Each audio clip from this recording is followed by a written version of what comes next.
Arsebrothers production. Follow us on Twitter at the Arsebrothers. Get all our content on YouTube, Facebook, Spotify, and SoundCloud at Arsebros. And if you like what you hear, don't forget to smash that subscribe button.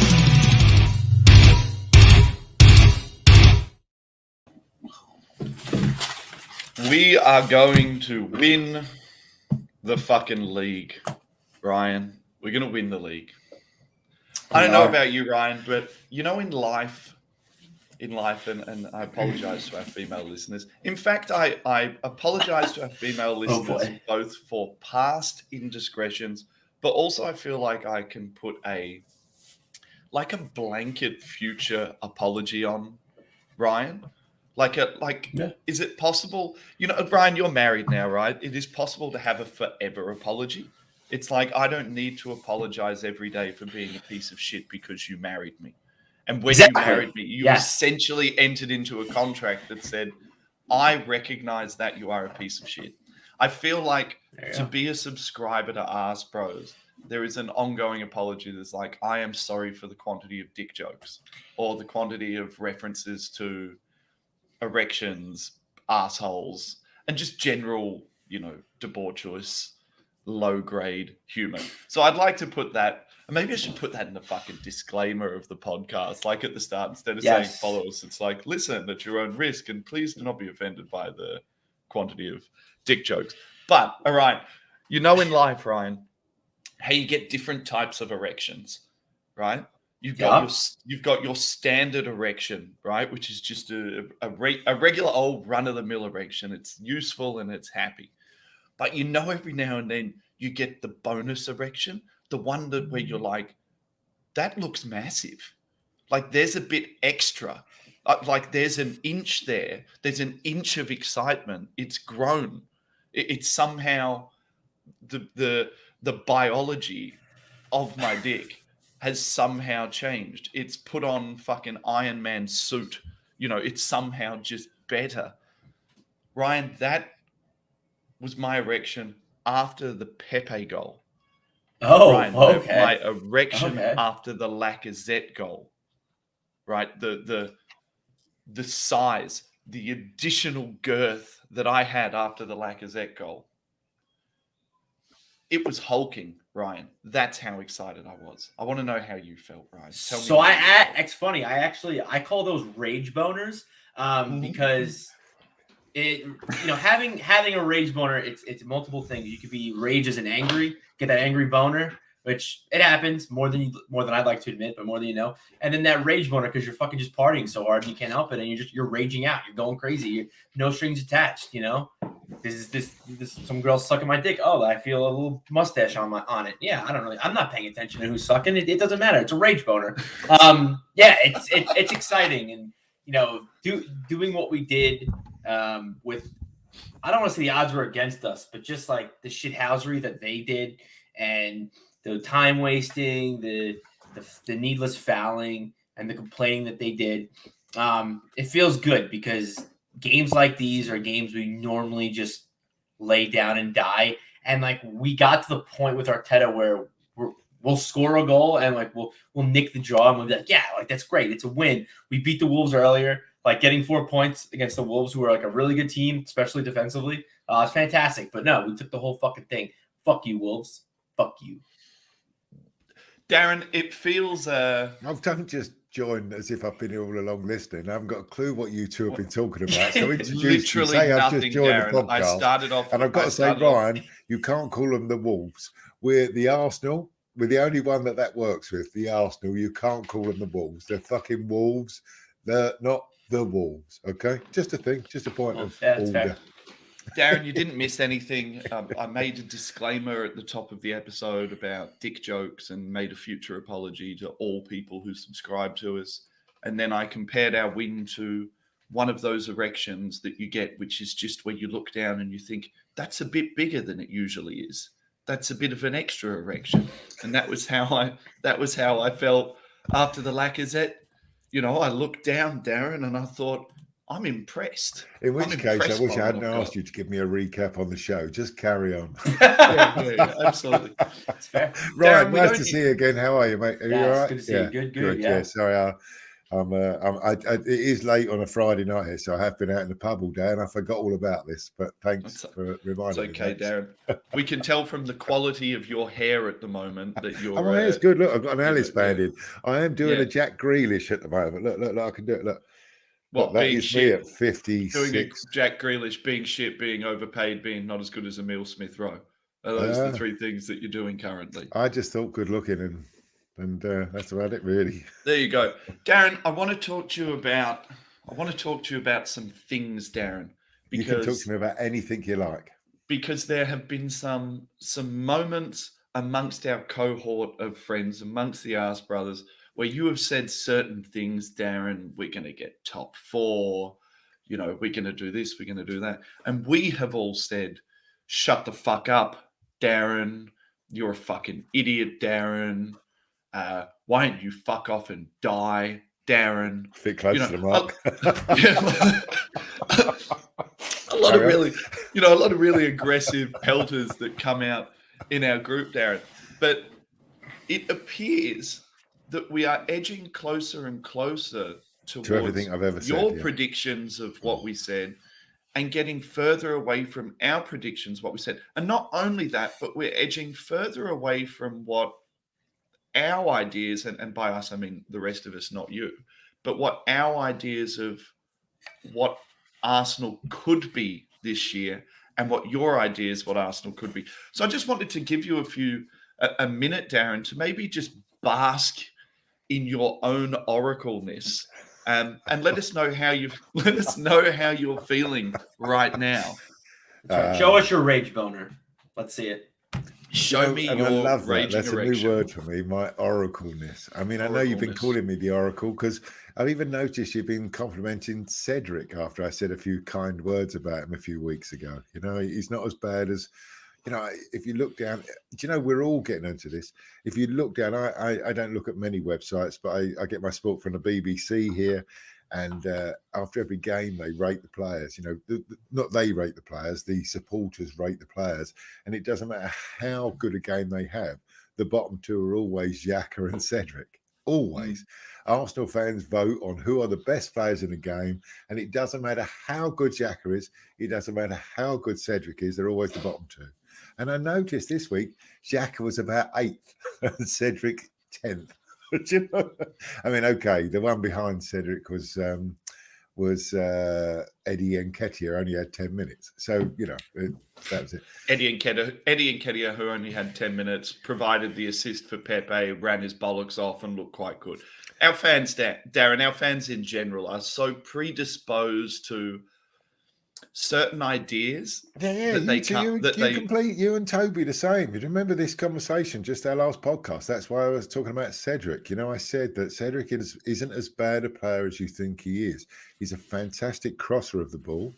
He's just a different player to Tomiyasu, who we've all come in our pants over because he's the best right back we've seen for many, many years. Or potentially I put this up, Darren, on Twitter, where I said, I think that we undervalue players who are coming in and out of the team. We undervalue how much of an effect that has on a player. A player can be a 7.5 out of 10 player, but there's very, very few guys in memory who are either one, very good at being substitutions and able to come in and affect games off the bench, or two, can actually play to their maximum capacity without a run of 2 or 3 games, because it doesn't matter how much you're training. You cannot replicate in-match fitness, and you cannot replicate the relationships that you build on the pitch as opposed to the relationships that you're capable of building on the training.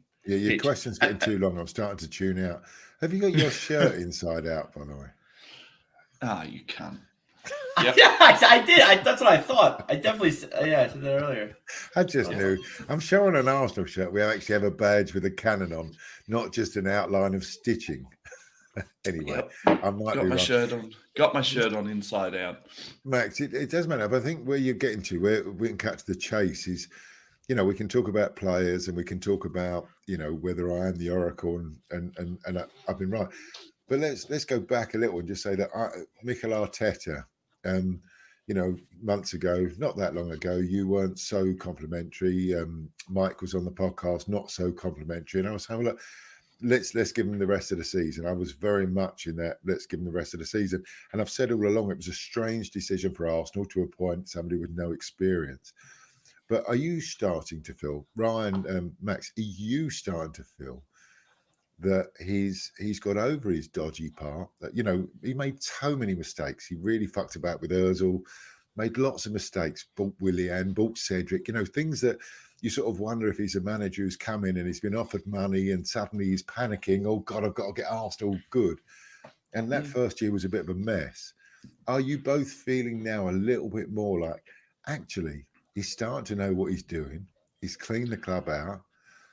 He's got. I think Darren, that we've got what I think that we've actually got what we should be getting out of a guy of his experience. Over the course of the season, he has improved. And I'll go back to something very, very oracle that you said earlier on in the year.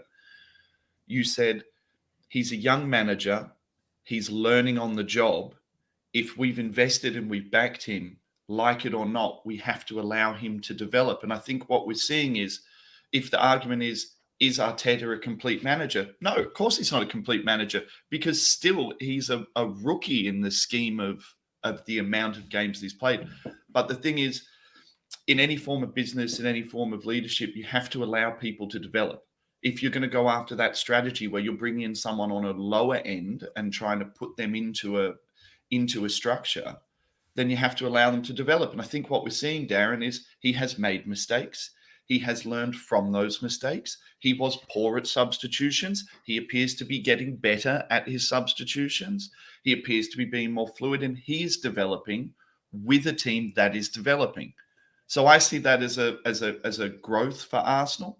And as long as he continues on this trajectory, I'm very happy. I thought he had a blinder in this game, by the way, Arteta. I thought he had an absolute blinder. And the game before as well, didn't he make some really good substitutions at Wolves? I mean, I don't mean the game before, the 2 games before when we were away at Wolves. The substitution of bringing Holding on to put 5 across the back. Yep. Suddenly, they could have attacked all day and they weren't going to score. Ryan, you were always very moderate on Arteta. But you've been kind of on that middle line, like a lot of us were, which was like, look, he's shit in some parts. I like other things he does. Are you now over the median line? Are you?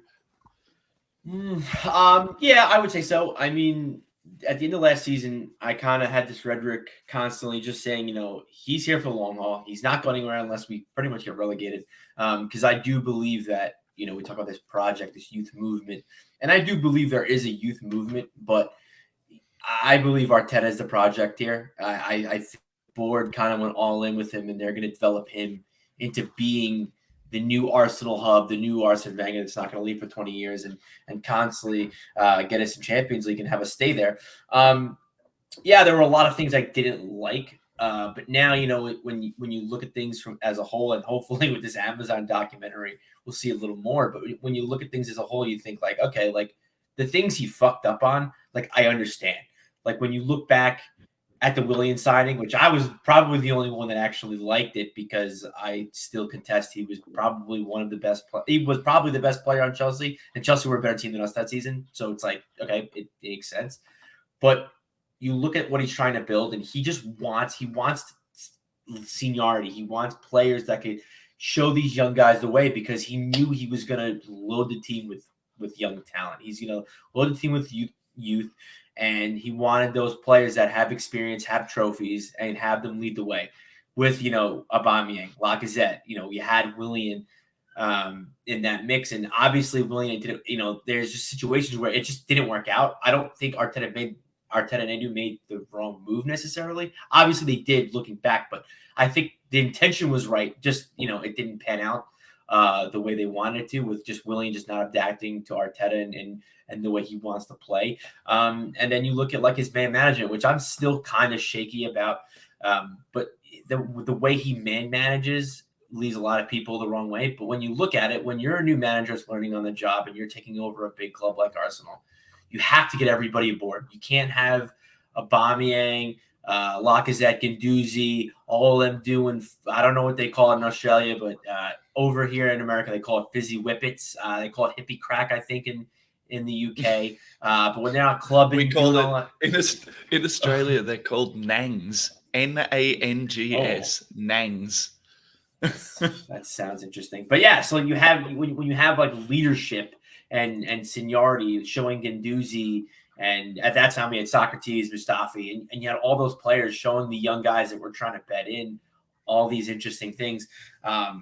It's a little worrisome. So, as one coming in and kind of, putting their foot down, you have to either you're on the ship 100% or you're getting the fuck off. And that's Ryan, what happened. And Ryan, I understand that because I've done it. So I've taken over a failing pub. It had a staff team that had been in there for a really long time, of which the two most senior people in that pub were the boss of the company's daughter and her boyfriend. Oh, and the pub was fucked, right? Culturally, it was fucked. And I walked in there, and I think day 2, I sacked her, and day 5, I sacked her boyfriend, and I just cleaned out house. And I remember getting a phone call from the boss, who was her dad, and said, "Well, you've just marked your card, so you'd want to fucking make sure you turn this pub around fast." Yeah, so I understand. I understand that when you walk into an environment and you say, "This culture is fucked," the only way you change the culture is by putting a broom through the joint and saying, "Well, no, I'm now going to go and I'm going to start bringing in people who have the right mentality." And mentality is where I want to start with you, Darren, because it wasn't a vintage performance. I see people like Why Not Sentiment in here, and Why Not? We love you. We love you. We don't. No, we don't. I think it's a cunt. Negative, miserable cunt.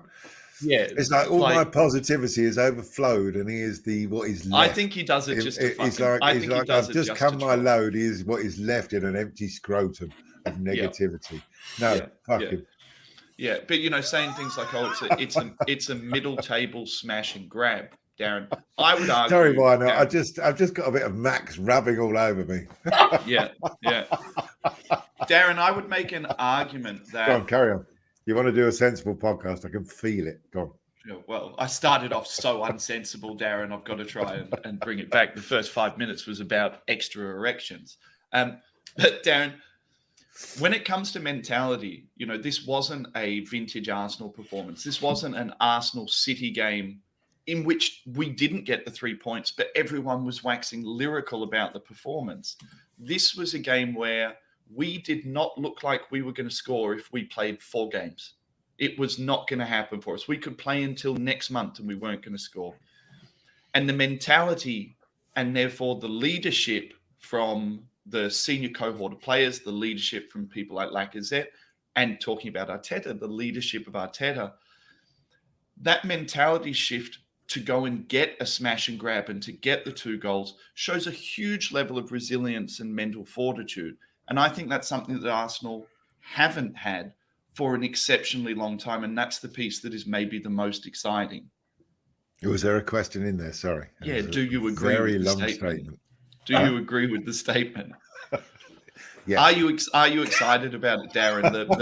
The mentality to keep going. Can I just say this? I think last night was pivotal in many ways. In that, you're right. It was an interesting game in that we didn't dominate. In fact, I would say, looking back at the highlights today, I was at the game last night, but looking back at the highlights, they had the better chances. We did. We knocked on the door, but we didn't really create much. And when I look back at the highlights, the chances that look like half chances for them were actually very good chances. I don't know what the XG was in that game because I hate XG and never look at it, but I bet it was fairly even. What was different last night is that we deserved that, not for the players, not for the manager, but for the supporters. We have been really good in this season, really good. I don't know, I can't put my finger on it. I've mentioned it over the course of this season. There's something different at the Emirates this year. I think the fact that COVID has killed off and put off a lot of old people. And I don't mean that old people are bad. I'm old, I go to the game. But the fact that the demographic has shifted 5 or 10 years younger means that people like me, and I'm not one of these people, but people of my age who sit there and wait to be entertained. I'm not. I'm a singer. I'm somebody who's up there chanting. But a lot of people of my era and generation just sit there and wait to be entertained. They've been replaced by people 10 or 15 years younger who have got a voice. And then because of our 2 years of terrible finishes and nothing to get excited about, a lot of the miserable fuckers who got season tickets at Arsenal have now thought, fuck me, I'm not spending £1,000 a year on this shit, and have fucked off. And I don't. The end result of that is that I would say that there's a 20% shift in our stadium that is just so positive now, and the negative voices, and there are still negative voices, are being drowned out by this positivity. It's an incredible, strange. You can hear Arteta keep saying, "We've got the crowd. We've got to get the crowd back." The crowd are so involved, and yesterday was a tipping point for me. That wasn't for the players. That was for us fans. We deserved a bit of luck. We deserve to come off the pitch with 11 men. We deserve not to get a fluky VAR decision against us. We deserved a last-minute victory, and we got it. And the strangest thing about last night at the stadium was when the final whistle went, everybody was still there. And 2 minutes after the final whistle, I said to my mate, come on, let's get to the pub because we can get out, because no one is leaving. And I've been to, 50 years of fucking watching Arsenal. I always tell to the end, I hate people leaving early. We could actually get out and walk out of the stadium without any crowds because everybody was in there clapping the players. That hasn't happened for 15 years. It's a great thing that's happening there. It's a great thing. Gives me hope that we can do what we said we were going to achieve this year. What I said we were going to achieve this year. Lovely. Ryan, Alexander Lacazette, right? The much maligned Alexander Lacazette. Now, I have seen so much shit on Twitter saying, oh, he's missing anyway. He'd fluffed his shot. If we had have had fucking, what's his name? Volvanak? Valachuk? Oh, fuck. Dusan Vlahovic. Every week I fuck it up. These fucking people, like, oh, if we had have had Vlahovic, we would have been 2 up by this fucking time and this thing and that thing. And Ryan, Lacazette's performance across the entire game, Lacazette's performance across the last 6 weeks, Lacazette's leadership, the amount of running he's put in, he's run himself into the ground when it hasn't been going for him and the goals haven't been going in.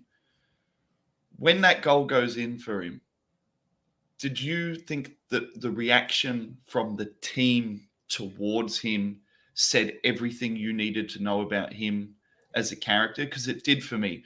Because the 10 players were fucking elated for him. And I felt that the crowd was elated for him. And I've got a cheeky bet for you boys as well. Ryan, I'll come back to a question. I'm fucked at posing a question.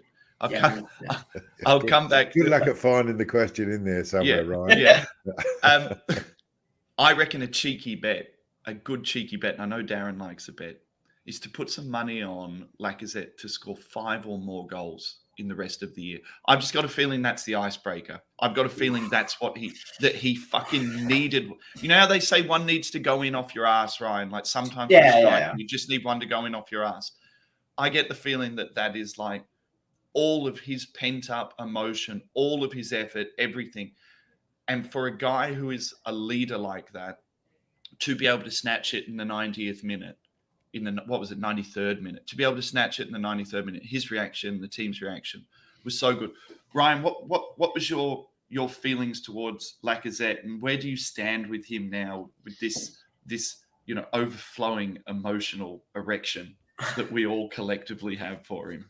Yeah, I definitely go back and forth with Lacazette. The one thing I will say, and I'll give him a lot of credit, he definitely had the biggest rage boner out of all of us that night. He was elated to score that goal, and I was happy for him.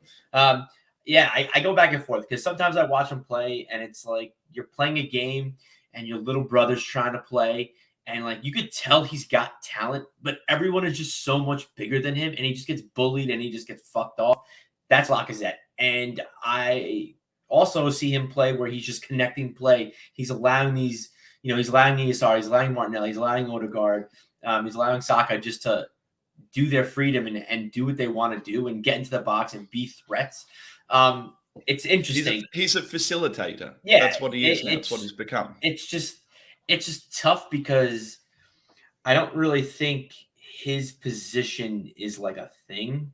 Like he's not a striker. He's like a 9.5. We talk about he's not a striker, but he's also not a 10. Because I think you need a 10 still. You need an Odegaard, but then like you also need a striker. So if he was like the 12th man, like that'd be kind of cool. But yeah, no, I think his leadership is just immense, and I've talked highly about David Luiz, and I know that's a name that not many people want to hear. I stand by it. He was our best center back last season. And granted, we weren't very good. I'm not saying no, but his leadership was definitely is I wouldn't say missed now with Lacazette, but it was something that all the academy players constantly talked about.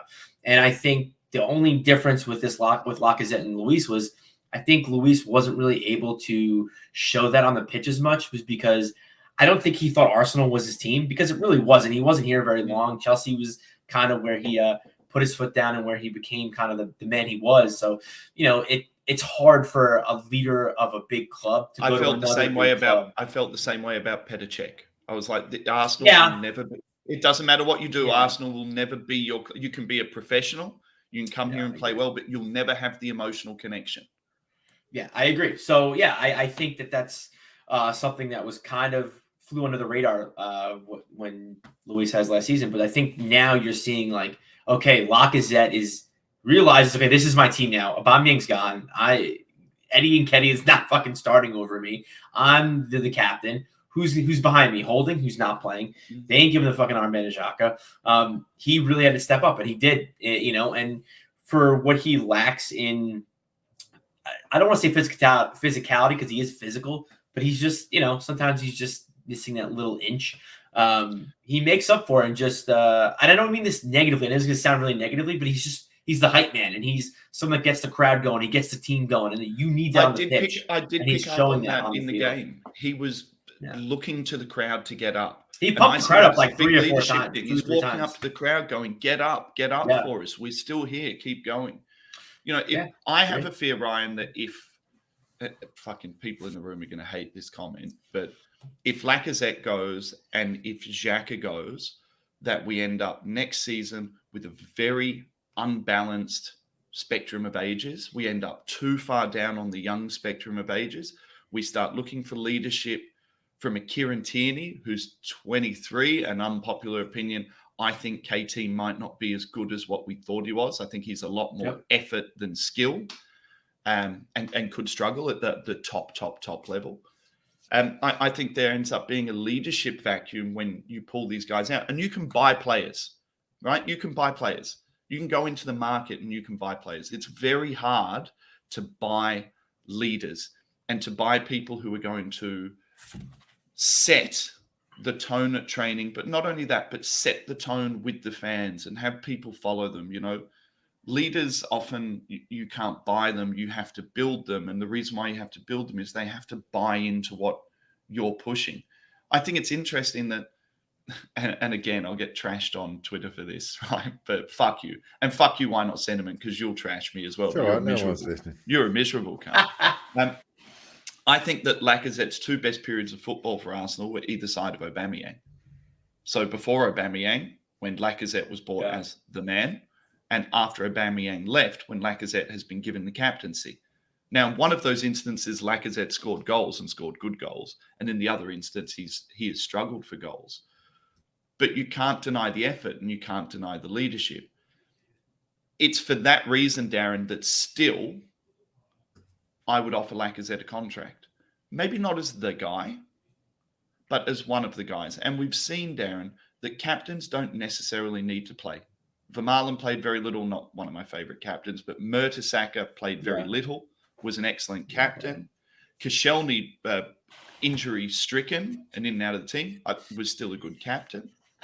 Arteta himself, still a good captain.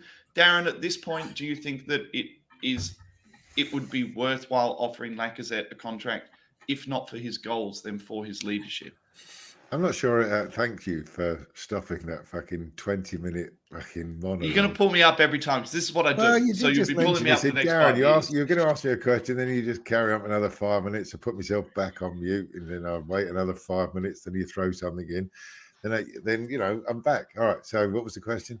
Would I offer Lacazette a new contract? See, you could have just said that. Yeah, but Darren, then that wouldn't pad out the podcast with leading questions and blind alleys. Come on, the only people like listening tonight are Why Not and Digi. And Why Not's not even listening. He's just yelling at his fucking keyboard right now saying, everything is shit. I wonder, there's a question for Why Not, and I'll come back to your Lacazette question, but if we were to win the Premier League next season, would Why Not be one of those Arsenal fans that says, yeah, but we didn't win it with a style that we used to have?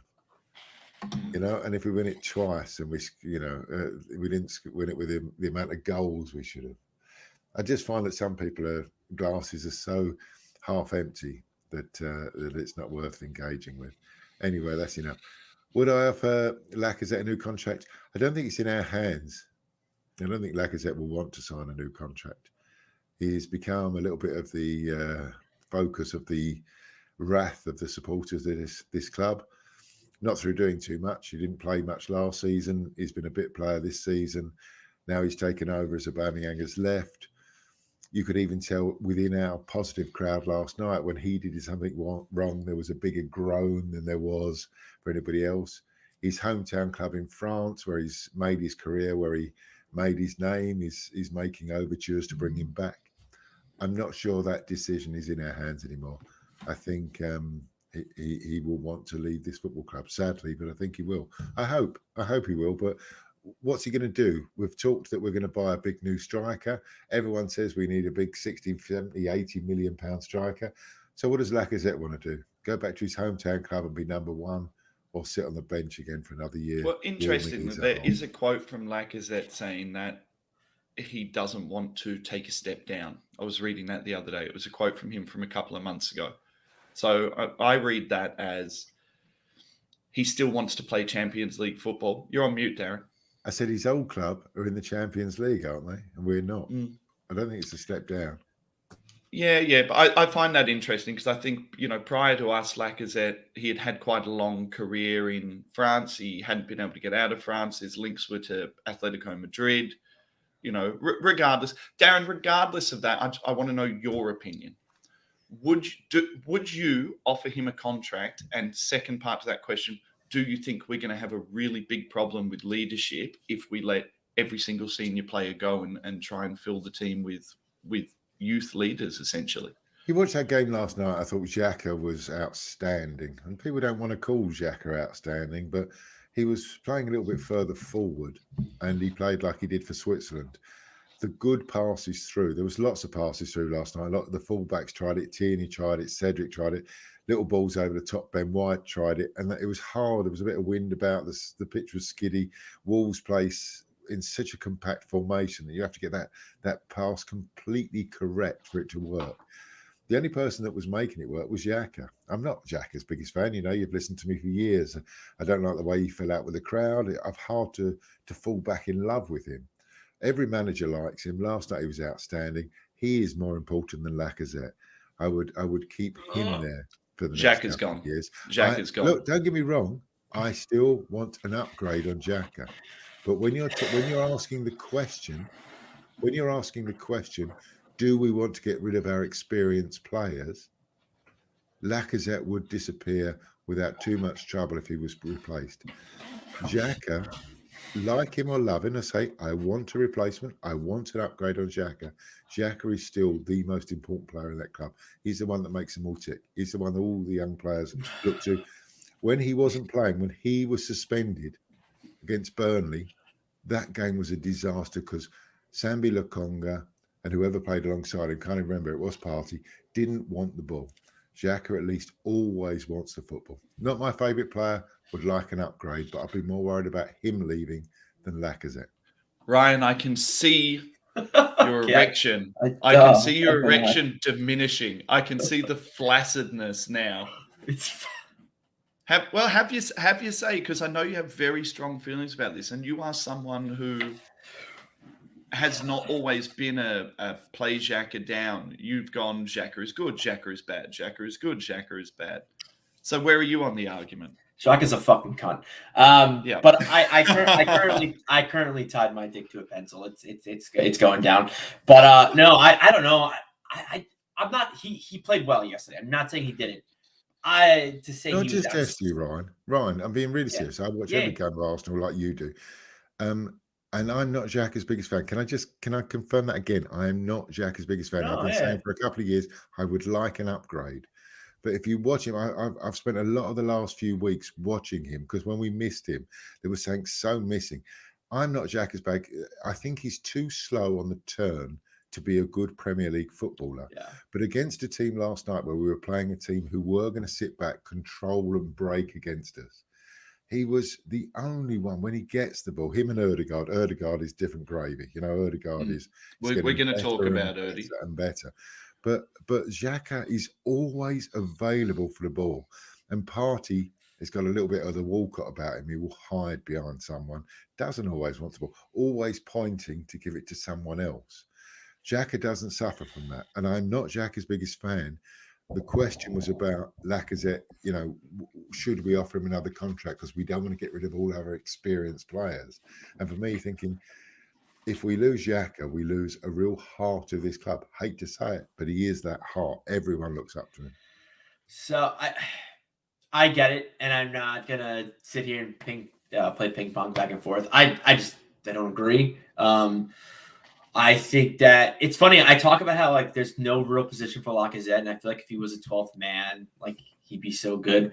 I feel like it's because I feel like Xhaka is just an extra. And I'm being a little harsh, I know. I feel like Xhaka is just that extra player where he's just always in pockets of space. Does he find them? Yeah, I'll give him that credit. He finds space, but he finds space. He's always out. He receives the ball. He knows where to do with it because he's not pressured. Once he gets pressured, he's fucked.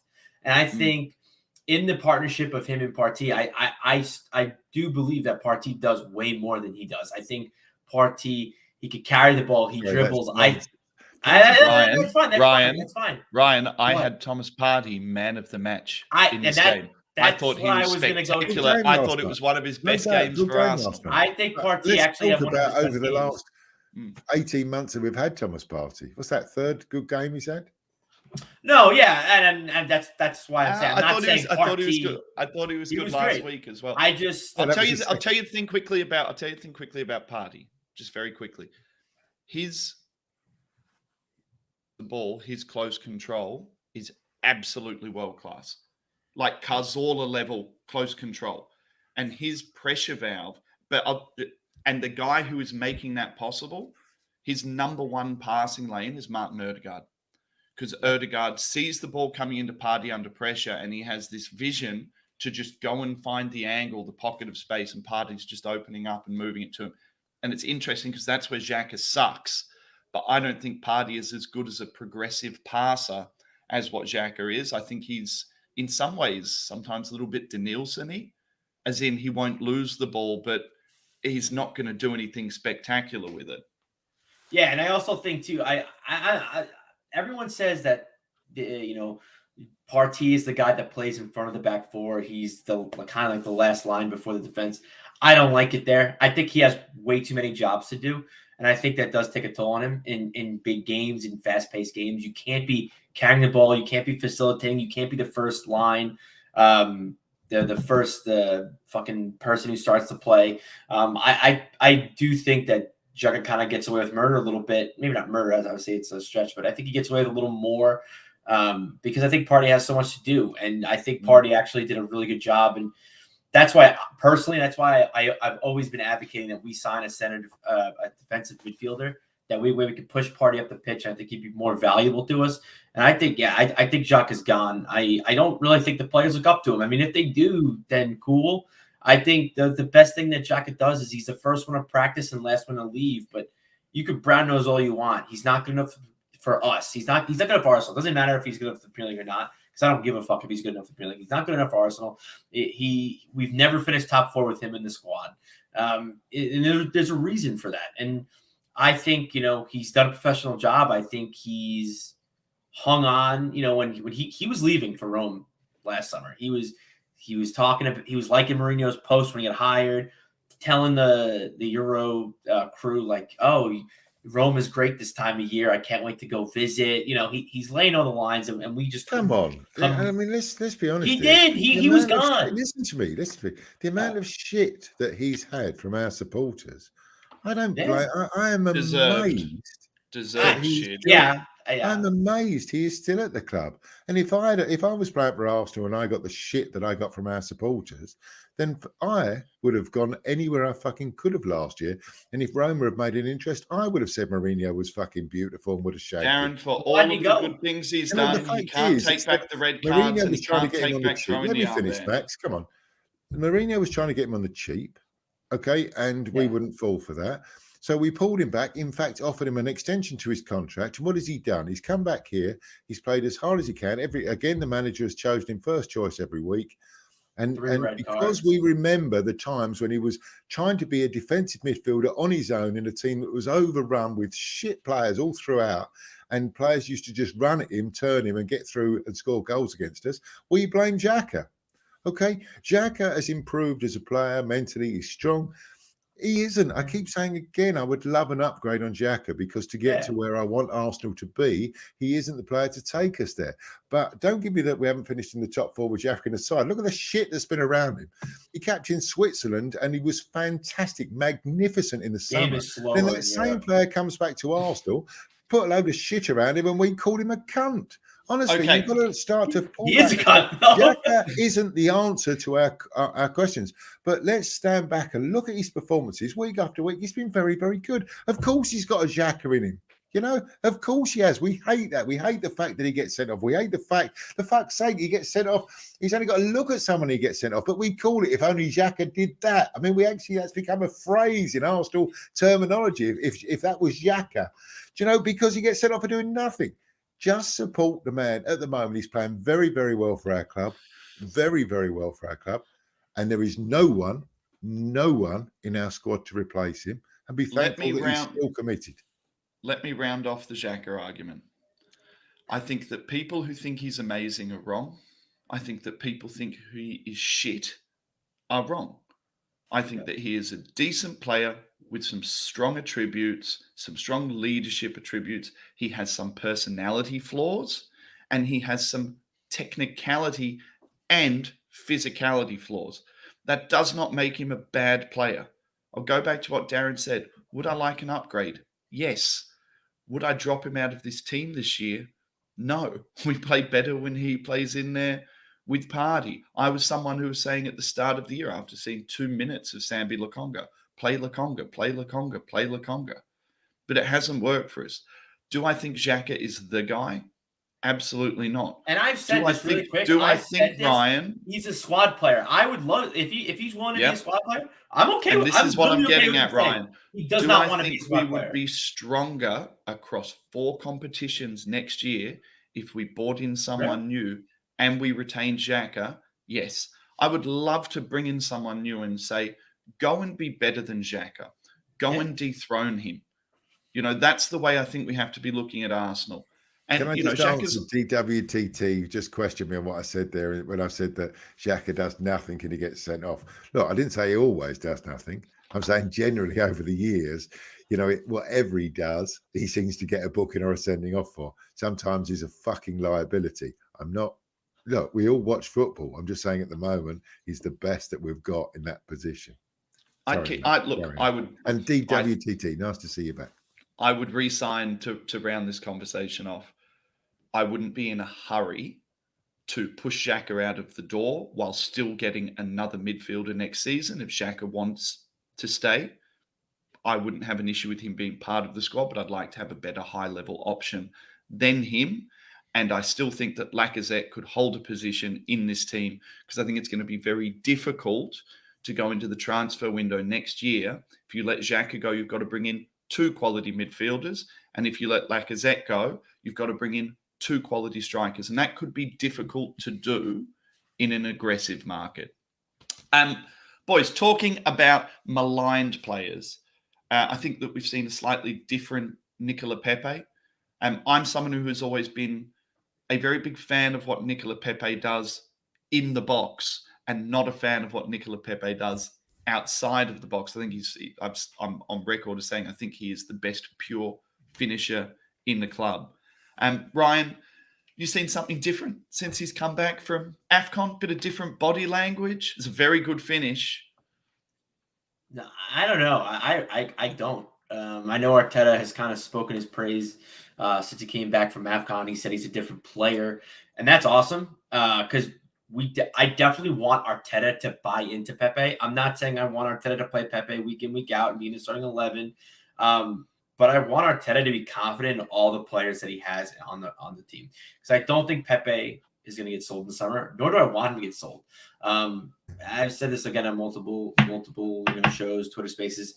Pepe's biggest problem was he was bought for so much money. I think he's a great player. I think he could definitely be of good use to us. If Pepe doesn't see his own price tag, I think he could really be an asset for us. I mean, as you saw right here, a goal and assist in a very important, vital game for top four. It's going to be tough getting minutes from Saka, from ESR, from Martinelli. But next season, when we're in Champions League, you have Champions League, you have the FA Cup, you have the League Cup. Pepe's going to be getting some minutes. And let's not forget the last time we were in a Euro competition, we were in Europa. Again, I say this like it's the biggest fucking trophy there is. It's not. But Pepe was man of the fucking group stage. I don't know, is that what you would say? But he was the best player out of all the teams in group stages. So I definitely think there's use for him. I just hope that Arteta doesn't see the price tag and Pepe himself doesn't see the price tag because he could definitely be of use to us. But he's never going to be the price tag. I think it'll be on Pepe, Ryan, because I think Arsenal can't get the 80 million back. And I was reading the other day, it won't actually end up being 80 million because there were certain clauses in there that got it up to 80 million. I think it was game time, goals, things like that. There were add-ons. But Darren, talking about squads, there's a place for Pepe in this squad, surely. And throwing him into the pile as another replacement for next season to maybe grab, 40 million off him? Surely it's better to try and integrate him and use him because, Darren, surely you agree, he does offer us something that no one else in the squad does. I don't see why you would want to try and sell him. We're never going to recoup that money. He's a real talent. Yeah. He's just not a complete player. He's a luxury player. He's a player when you're playing well and you want to break down the defence, you can have him. And he works hard now at trying to get back and be right back and do that defensive capability. But it's just not natural to him. It's just not natural. He's a luxury player. I love him. I think he's he played. Look, Saka. Look, we're all fans of Saka because he's a Haaland boy. Saka's been pretty off the last 2 or 3 games. He's still produced enough for us to say, fuck me, Saka's great. He scored a great goal. But his general contribution hasn't been very good. Pepe comes on for 20 minutes and his contribution won us the game. So I think we absolutely should keep him. I think he's a great player. He's a great talent. And he's getting better. I mean, that's the key. I mean, I know he hasn't played first choice. He was sort of forced into being first choice when he was 70 million quid. Now Arteta's sort of dumped him in the second, on the bench. And now he can bring him on. He's working his way back into the team. He has now earned himself a start. Next time there's an opportunity, he will play. Anyway, carry on. Look, I was really impressed with his output. Is he a good tackler? No. But in this game, I noticed that he tracked back. He tracked back and missed his fucking man, and Wolves nearly got a goal from it because he isn't a defensive player. He's getting better, though. The effort was there, and the mentality was there. 3-4 months when he was told to track back, he'd never been told to do it in his whole football career. He was a centre forward who'd been put as a winger, who was just told to sit on the shoulder of the defenders and to run onto a ball. When he came under, was it Emery? When he had to come back and defend, he just wasn't there. It wasn't part of his game. He's getting better. He's got. Do you know what Arteta's got out of him? The intention to come back. He's still learning his trade, but you can see him tearing down the field, trying. And I don't know if I heard this correctly. I only caught the end of a news report talking about Arsenal. He had his first kid, or he had a child born that night, and he told Arteta, "I want to be part of the team. I want to come and help." That's not the fancy pants, multi-million-pound player that we got used to at Arsenal. That's somebody who wants to come and be part of the team. My understanding from what I've read about Pepe, Darren, is he's actually the opposite. He's not a fancy pants player. He's not arrogant. He's very shy, very humble, struggled to integrate with his personality because he's very quiet. There was reports saying that people didn't know it within the team. They didn't know what he did before training or where he went after training. So, look, either way, guys, Pepe playing well is only a good thing for Arsenal because Pepe playing poorly, we couldn't fucking sell him. Pepe playing well, we either can sell him or we can keep him, we can integrate him. And Champions League or Europa League next year, wherever we sit, there's a fucking ton of games to be played, plus the cups, which we're out of this season. You know, we haven't gone particularly deep this season anyway. I think there's so much room, there's so much space. I'll tell you another interesting thing as well, Darren. I'd be really interested to have a look at Pepe with Tomiyasu behind him. Because Pepe at his worst had fucking Bellerin behind him who couldn't tackle a brown paper bag, who was so far advanced. He came on in this game in a back three where we were charging forward, and that was maybe a little exposed. Interesting, match. You know, those combinations are really good. Tierney hasn't been this good this year because he's had good players ahead of him. I mean, I know that sounds a little bit the wrong way round, but when Tierney was just told to throw forward because there was no one in front of him, he was great. He was running down that line and he was crossing balls in when he had Willian there or someone. And now he's got Smith Rowe or Martinelli. There's no chemistry whatsoever on that side at all. And Tierney is not such a good player. So what you're talking about down the right-hand side, you know, Tomiyasu, it's the same. That was the chemistry. That is the chemistry missing. If Arsenal's good, now Tierney is asked to sit back and play a little bit deeper. But there's no chemistry there. You know, Tierney doesn't want to find Martinelli. They just don't. I look at them every week and think, why doesn't Tierney pass in the ball? And I think Bellerin, when Pepe was in front of me, Bellerin always played back. He didn't want to give the ball to Pepe. Strange how those little partnerships aren't working at the moment. And when they do work, that makes the difference in this Arsenal side. Well, one guy who I think is, and I don't want to use terminology like overrated because I think his ceiling is so high, but he seems to get a pass and high marks in every game that he plays, is Gabriel Martinelli. I thought he was crap in this game. I thought he was a big reason why things broke down. I've said before, he reminds me of 16, 17-year-old Ronaldo, where it's all there, but it's one too many step overs, one too many cutbacks, one too many attempts. I thought in this game he had opportunities to find Ødegaard with little passes in the box twice. Ødegaard screamed at him. This isn't confirmed, but someone else who was at the game told me that Ødegaard made a signal to the bench after the one where Martinelli tried to take it on his instep and then blast it wide, that Ødegaard made a signal to the bench to sub.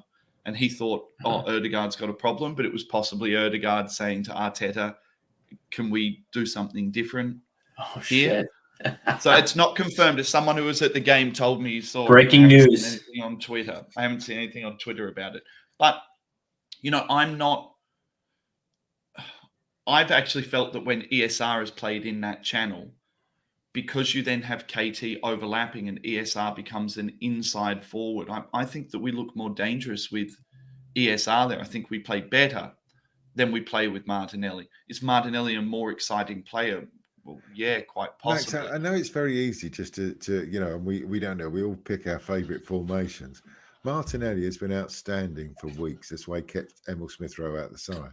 He's been outstanding. The goals he scored, his first touch, his speed. I didn't know that one. Alexa's just joined in. His pace, everything. What did I say? Sack Alexa. But you know, his pace and everything. He's been outstanding. He has kept Emil Smith-Rowe out. Martinelli's been so good, and then of course he gets sent off. We sustain that challenge from Wolves away from home. He then has to miss a game that we played really well against Brentford. Not outstanding, but we all played really well. And if Emil Smith-Rowe had been fit, I think Martinelli would have probably missed out on that game, you know, but he got his game back. He just did look. It wasn't a perfect performance from Martinelli, but there's still enough within him. It starts saying, oh, Pepe's had a bad game, he shouldn't be playing. Martinelli, that was his first under par performance in probably 5 games. Give him a break. I think he has moments. When they're all on form, we will beat any team in the world. like we did with Manchester And City. I love Martinelli. Darren, I love him. I'm not slagging him off. I'm what just I'm saying talking that about is its I think form. that Arsenal fans Players go in and out of form. Yeah, Smith I Rowe was more playing very well. Saka isn't playing very well. Martinelli played very well, is now no longer playing well. You know, these players are in that. Odegaard, first 2 months of the season, wasn't very good. He's now the best player in our team. You know, form comes and goes, you know? I was more talking, Darren, about how the fans seem to have preconceptions of players and they seem to look at certain players and certain things that players do, and they're quite willing to overlook their flaws because they love that player so much. Whereas what you said, you know, whether they have preconceptions about Xhaka, preconceptions about Cedric, who was brilliant. No one pulled up in this game that Gabriel, centre-back Gabriel, had an absolute fucking stinker and looked every bit the square-shouldered and mobile player that we were worried about last year. Because he's got enough in the bank. Yeah, and they've got runs on the board. But I think that when we're being analytical and when we're looking at games, just because someone has been good doesn't mean that we shouldn't look at their performance and say that that performance was poor. And the same as players who have been poor. You know, Rob Holding comes into the team, and as soon as Rob Holding walks onto the pitch, our fans are already out to get him. Yep. They're almost willing him to fuck up because it fits their narrative. You know, and I think that when we I don't see that so much with Holding, because I feel like he's more one of our players that hasn't had that much of a run in the side. And when he came on against Wolves when we were down, great substitution again by Arteta, there was a lot of support for him. I think now that he's not the front line and he's the support that comes in, he's an El Neni. You know, I don't see the hatred there at all. I think he's a well-liked member of the squad. I think it's more on social media, because I definitely see on social media talking about how Holding's so bad, Holding this. Oh, here comes Holding. I see it everywhere, and I don't. And I go about this ad nauseum talking about Nenny. Like, we have players that are just squad players. They're not going to make the 11. They're going to be paid peanuts, and they're going to love to play for the bad. And that's on Nenny. That's going to be Rob Holding. I think Rob Holding is a solid player. Is he going to start for us in a Champions League final? No. Is he going to start for us probably in a Champions League knockout stage? No. But he's a guy that's going to, you know, like a Pepe, kind of, like an El Nene. He needs minutes. He's useful in certain situations. He was very useful for us in that game in the game against Wolves. And, you know, I just don't understand why. I don't understand how people think that we're going to have like Messi and Mbappe come off the bench. Like, it's not realistic. It's not going to happen. You need players that just, I don't want to say that just aren't good enough, but you need players that just, you know, can get paid very little money, play for the badge, put in solid performances. Like, you know, and someone who's showing that right now is Cedric. Someone who I even said when I think he got his first start was the first Wolves game, when everyone was like, he's going to fuck us. We're going to lose, and it's going to somehow be Cedric's fault. So everyone was saying, I was like, I don't want to give him that much. I don't want to give him that much credit. I think he'll have an okay performance, but I don't agree. I don't think he's even good enough to be a backup right back for us. I think we can definitely do better. Well, he's proved me wrong, and he's proved a lot of other supporters wrong. And we just need to get, you know, we need to get to where we want to go, but we're going to have to carry these players that are just going to come in, do a couple minutes. Ryan, it's the FIFA generation and it's the Manchester City generation. No, yeah, I know. You know, people think that somehow you can. I mean, essentially, your squad players you have to be turning over, because you buy a squad player and you say to that squad player, "I need you to come in and challenge this player." If that squad player can't dethrone that guy sometimes within a year, within 18 months, he's going to be looking for a move, because everyone wants to be the main guy.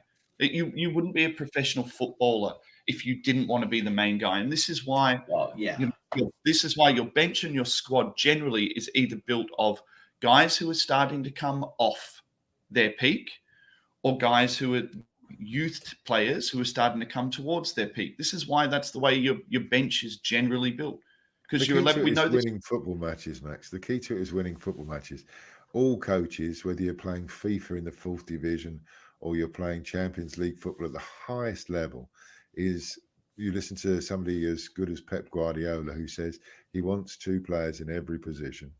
and he wants them fighting for it. The thing is, when that team is winning and dominating and playing well, the number 2 has no choice but to say, fuck me, they're good, they're winning. You know, you've got 2 players fighting for every position. Arteta, I think, aims to get to that situation. He's just brought in a new goalkeeper. He brought in a new left back. We got rid of a few left backs. He's brought in Tavares as left back. He's brought in a new goalkeeper that will place Bernd Leno. If you listen to the goalkeeper's credentials, he hasn't come here to sit in the reserves. He's a top American goalkeeper. You know, he's at the top of American soccer. So he's come to Arsenal because he wants to play first team football. And I think when the team's winning, you know, you can't say anything. But as soon as you lose some games, then you can change. And I think we're getting there. You know, at the right, we've got Saka or Pepe. You know, at the left, we've got Emil Smith-Rowe or Martinelli. Once we get, what's the guy we've had on loan for 3 years at centre half, who we paid a fortune Saliba. Saliba. Once Saliba comes back, you've got competition there. We'll have Tavares at left back, and we've got Cedric and Tomiyasu at right back. Obviously, where we're missing is we haven't got any strikers. And I mean any. I'm being, disrespectful for Lacazette, but we haven't got any strikers. So we're building them. Remember, this is a project. We're a lot ahead of where we thought we would be at the start of the season. We're playing really well. The team spirit's great. The crowd is really behind it. Remember, this isn't a team that's going to win the Champions League. This is a team we're trying to build to get back at the top table so we can compete for the Champions League. Is that not fair, Ryan? You look at me like I'm an idiot. No, I'm laughing at Max. I just realized he's the dad. I heard the baby's crying. Yeah, that's an oxymoron. Yeah. Exactly. That's why I'm giggling. No, I completely agree with you. It's. Yeah, I don't know. I don't really have anything to add other than it's dead on. I think Darren put this argument together a few weeks ago, and it's definitely changed the way that I perceive football. And the argument that he put together, the Oracle, the great man himself. Thank you. He said, I think everyone's trying to build a squad to win the Champions League without thinking that, first of all, we have to build a squad to get into the Champions League, and that this is a staged process. And that comes down to your ability to attract players without Champions League, which means you have to massively overpay for those players if you are going to attract them without Champions League. So I think it's a staged process.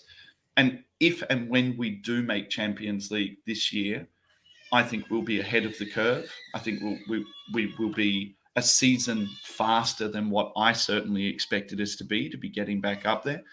And it's about how we then execute the deals to be able to build the team to start taking us up to the next level. Guys, we've done an hour, so I'm going to close it up. That game was as excited as I've been at an Arsenal game, and I didn't think that it was an amazing performance. But emotionally, Arsenal took me for a ride. And I think that's something that's really important as an Arsenal fan. I have not woken up the entire neighbourhood since Welbeck's header against Leicester when I thought we'd won the league. That was the last time I was that excited. And it's for those reasons that Victoria was so fucking mad. I ran in, jumped on the bed and started screaming, "That guy, Daddy!" I love it. He's my Valentine that year. But I think Max, I don't want to spoil your monologue, but it was that wonderful feeling, that goal, that goal for all us. Do you know what I said right at the very start when I came on? That we deserve that, and I don't mean the players. I mean we, the supporters, deserve it's these that. reasons, and it's these games that we are fans for. You know, I see people say things like, it was a snatch and grab. Fuck you, I love a snatch and grab. My favorite games this season have been going down to 10 men and holding on for a draw, going down to 10 men and winning. There are different ways to enjoy your football, and I would implore the Arsenal fans, instead of trying to find problems and find holes and find negativity, to get on board and start enjoying the fact that we are on an upwards trajectory. Better days are going to come. So keep with the program. If you don't want to use terms like process and stuff like that, don't use terms like process, but stick with it. Stick with the football club, because we have a very, very exciting cohort of younger players. And guess what? Next year, this is the scary thing. Saka will be better. ESR will be better. Erdegaard will be better. Ramsdale will be better. Tomiyasu will be better. And the Arsebrothers will be here to bask in all of the glory, while Darren, no doubt, next year proclaims at the first show of the season, We are going to win the Champions League and the Premier League. We will see you next week. We're trying to get podcasts out. Shit's happening all over the place. And I, for once, Darren, for the first time in a long time, I'm going to click the right button. I'm going to click the right button, Darren. Let's see. This has been a Friday Ask. We'll see you next week.